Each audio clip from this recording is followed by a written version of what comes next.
Et donc vous pouvez voir ici comment ça marche. Chaque enfant est créé à partir des 2 parents au sommet. Et pour comprendre comment l'ordinateur marche, lui, l'ordinateur, il marche plutôt dans ce genre de style. Donc le 2 ici, par exemple, il va être fait à partir de son parent en haut et son parent moins 1. Le 3 pareil, le 4 pareil, le 6 pareil, etc. Et ça marche, parfait. Bon, on va enlever ce truc, on va aller dans Visual Studio et on va commencer le triangle de Pascal. Alors, pour commencer, qu'est-ce qu'on va faire? On va faire un for loop. Par exemple, on va écrire console.writeLine. Et le writeLine, ce qu'il va faire, c'est qu'il va écrire sur une ligne et il va ensuite passer à la suivante. C'est ça le writeLine. Donc je fais writeLine et j'écris par exemple Hello World. Donc je vais faire démarrer. Ça va prendre son... Voilà. Donc nous avons bien 9, 10. Donc c'est parfait. Nous avons 10 fois Hello World. Donc bref. Donc maintenant ce qu'on va faire, c'est que pour chaque ligne, on va faire un autre loop. .write et pas writeLine, seulement write. Et on va écrire Hello World. Qu'est-ce qui va se passer? J'ai d'abord un premier loop qui va me faire 10 lignes, et dans chaque ligne, j'aurai un autre loop qui va m'écrire 5 fois, oui 5 fois le mot Hello World. C'est exactement le concept qu'on veut. Donc là c'est un bloc, mais ce qu'on va faire maintenant c'est un triangle. Au lieu d'avoir 5 fois J, on va dire que J, à la première ligne, J va se faire une fois, puis J va se faire 2 fois à la deuxième ligne. On va plutôt écrire en dessous ou égal. C'est exactement ce qu'on veut. Tout va bien. Donc maintenant, qu'est-ce qu'on va faire? Maintenant, ce qu'on va faire, c'est qu'on va faire une liste de parents et d'enfants. Liste. Donc on a créé une liste d'integers qui s'appelle parents. Ah oui, c'est vrai. Et qu'est-ce qu'on va faire aux parents? Ben, on va commencer avec 1. Je vais rajouter le chiffre 1. Mais j'écris parents.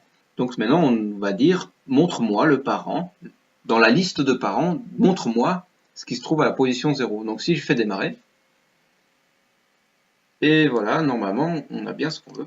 Alors je vais rajouter peut-être un petit espace. Voilà, on a un beau triangle. On va faire une autre liste, on va faire la liste des enfants. Donc on appelle ça enfants avec S. Donc on va maintenant faire les enfants. Alors comment les enfants? Donc on va dire qu'il est égal à la liste de parents à la position J plus la position de parents J-1. Donc ça c'est pour les enfants. Et on va rajouter l'enfant qu'on vient de trouver. Mais là ça devient intéressant. Si on se trouve à J qui est égal à 0 et qu'on demande la position de J-1 alors que J est égal à 0, on aura parent à la position -1. Mais parent à la position -1, ça marche pas. Donc on va faire un cas spécial. On va dire que si J est égal à 0, donc la première position, ou, ça c'est comme ça qu'on dit ou que J est égal à, normalement c'est parent.length. Donc list length. Ok, ça me fait un peu bizarre. Apparemment, il faut écrire count, mais je me rappelle pas de count. Eh ben, on va dire que enfant. Ah oui, j'ai pas mis ça. On va dire qu'il sera égal à 1. Parce qu'il se trouve au bord. Si cette condition n'est pas vérifiée, si le if ici n'est pas vérifié, on va faire le else. On va dire que l'enfant sera égal à ces deux autres parents. Donc, à chaque fois qu'on a trouvé cet enfant et qu'on l'a ajouté à la liste d'enfants, on va dire montre-moi cet enfant depuis la liste d'enfants. Si je fais démarrer, est-ce que je vois quelque chose? Non. Exception non gérée. Alors, ça s'appelle debugging. C'est très long et très chiant parfois. J'ai dit que l'enfant est égal à ça, mais je ne l'ai jamais rajouté dans la liste.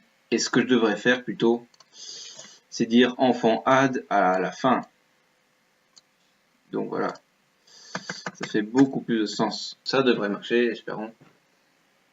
Ah non. Je dois écrire parents.count -1. Et là, ça marchera. Non. Ah, yeah. C'est bon, j'ai trouvé le problème. Voyez-vous, je disais la liste des enfants. et ben ça vient des parents. Mais évidemment, si je veux faire la prochaine ligne, je dois dire que les parents sont les enfants et les enfants deviennent rien du tout. La liste des parents est maintenant égale aux enfants, à la liste d'enfants.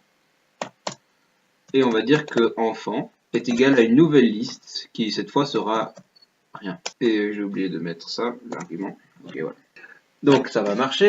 Allez, ça marche. Hop, bang, ça marche. Donc là, j'ai le triangle de Pascal. Mais il me manque quelque chose, il manque les espaces entre chaque nombre. Et là, je rajoute un espace, je fais démarrer et... Oh, waouh, regardez-moi ça. C'est plutôt un triangle rectangle, on va dire. Donc on va essayer de faire un beau triangle équilatéral. On va écrire un nouveau loop. Il va d'abord faire un espace avant de faire notre liste d'enfants à créer. Qu'est-ce qui va se passer? C'est qu'on va entrer dans la boucle pour faire les lignes, donc la première ligne. Et avant de commencer la boucle pour faire la liste des enfants, on va faire la boucle pour faire l'espace avant la ligne des enfants. Vous avez 1 et 2 espaces avant de commencer la liste des enfants. C'est pas I. Si je fais démarrer, ce n'est pas I. Non, ce n'est pas I, parce que là, il y a 1, puis 2, puis 3. Et ce qu'on veut, c'est qu'il y ait 10, mais au tout début. Donc, au lieu de commencer à k est égal à 0, on commence à k est égal à I. Et là, on va mettre 10 parce qu'on commence avec 10 itérations. Donc, on fait démarrer. Donc voilà, c'est bon. C'est quand même plus joli. On a plus ou moins un triangle. Mais, comme vous pouvez le voir ici, quand on commence la 5e ligne, il y a des chiffres qui s'en vont un peu sur les côtés. Et c'est parce que, par exemple, le 10, il prend plus de place que le 5 seul.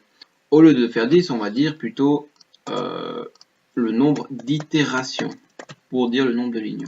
Et maintenant, ce que je vais dire, c'est que je vais faire... Donc, par exemple, si je fais démarrer, voilà, donc, il se passe rien. Pourquoi? Parce que le console, l'application, attend que j'écrive un nombre. Donc, si j'écris, par exemple, 5, voilà. Alors, évidemment, on veut demander à l'utilisateur quelque chose de sympa, donc on va dire...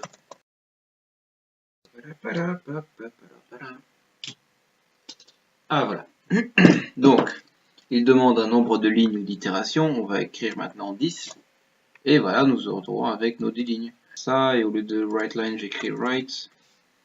Ce qui va faire que maintenant, le nombre de lignes, il va attendre et on va écrire le chiffre ici. Donc, maintenant, on va écrire 10 là. Et bang, on a ce qu'on veut. Dans la prochaine vidéo, haha, on va donc rajouter un chercheur d'espace qui va calculer l'espace entre chaque nombre de manière beaucoup plus, comment dire, beaucoup plus jolie. Ce serait le bon mot à avoir.